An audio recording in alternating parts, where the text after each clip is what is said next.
महाभारत के प्रथम खंड में आदि पर्व के 68वें अध्याय में राजा दुष्यंत की अद्भुत शक्ति तथा राज्य शासन की क्षमता का वर्णन।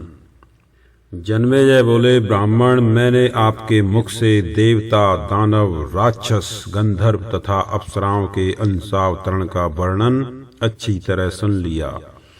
विप्रवर, अब इन महर्षियों के समीप आपके द्वारा वर्णित कुरु वंश का वृतांत पुनः आदि से सुनना चाहता हूँ। वैशंपायन जी ने कहा, भरत वंश शिरोमणि पुरु वंश का विस्तार करने वाले एक राजा हो गए हैं जिनका नाम था दुष्यंत। वे महान पराक्रमी तथा चारों समुद्रों से घिरी हुई समूची पृथ्वी के पालक थे। राजा दुष्यंत पृथ्वी के चारों भागों का तथा समुद्र से आवृत संपूर्ण देशों का भी पूर्ण रूप से पालन करते थे। उन्होंने अनेक युद्धों में विजय पाई थी।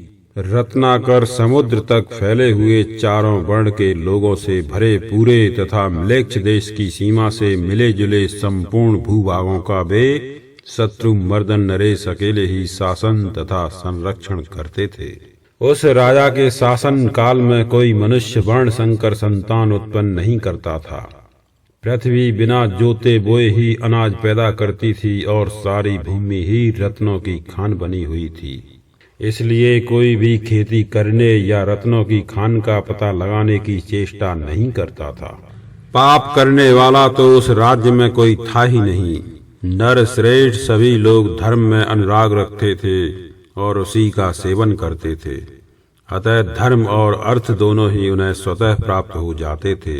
राजा दुष्यंत जब इस देश के शासक थे उस समय कहीं चोरों का भय नहीं था। भूख का भय तो नाम मात्र को भी नहीं था। इस देश पर दुष्यंत के शासन काल में रोग व्याधि का डर तो बिल्कुल ही नहीं रह गया था। सब वर्णों के लोग अपने अपने धर्म के पालन में रत रहते थे। देवाराधन आदि कर्मों को निष्काम भाव से ही करते थे। राजा दुष्यंत का आश्रय लेकर समस्त प्रजा निर्भय हो गई थी। मेघ समय पर पानी बरसाता और अनाज रस युक्त होते थे। पृथ्वी सब प्रकार के रत्नों से संपन्न तथा पशुधन से परिपूर्ण थी। ब्राह्मण अपने वर्णाश्रमोचित कर्मों में तत्पर थे। उनमें झूठ एवं छल कपट आदि का अभाव था।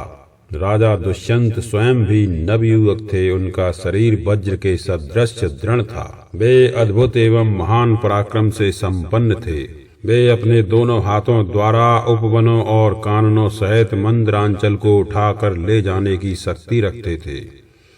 गदा युद्ध के प्रक्षेप, विक्षेप, परिक्षेप और अविक्षेप इन चारों प्रकारों में कुशल तथा संपूर्ण अस्त्र शस्त्रों की विद्या में अत्यंत निपुण थे। घोड़े और हाथी की पीठ पर बैठने की कला में वे अत्यंत प्रवीण थे। बल में भगवान विष्णु के समान और तेज में भगवान सूर्य के सदृश थे। वे समुद्र के समान अक्षोभ्य और पृथ्वी के समान सहनशील थे। महाराज दुष्यंत का सर्वत्र सम्मान था। उनके नगर तथा राष्ट्र के लोग सदा प्रसन्न रहते थे। वे अत्यंत धर्मयुक्त भावना से सदा प्रसन्न रहने वाली प्रजा का शासन करते थे। इस प्रकार श्री महाभारत आदि पर्व के अंतर्गत संभव पर्व में शकुंतलोपाख्यान विषयक 68वां अध्याय संपूर्ण हुआ।